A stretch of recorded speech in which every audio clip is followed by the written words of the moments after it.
Sir. Gusto ko po muna magpasalamat dahil binigyan niyo po ako ngayon ng oportunidad po para po makapag-perform at handog isang awitin sa inyong lahat. Maraming salamat po. Ayan, sana sulitin po natin itong araw na to.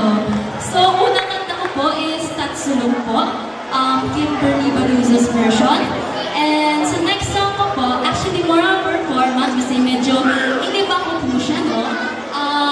Para po ito sa lahat po ng nagmamahal. Magmamahal po lamang o may isang taong espesyal sa kanilang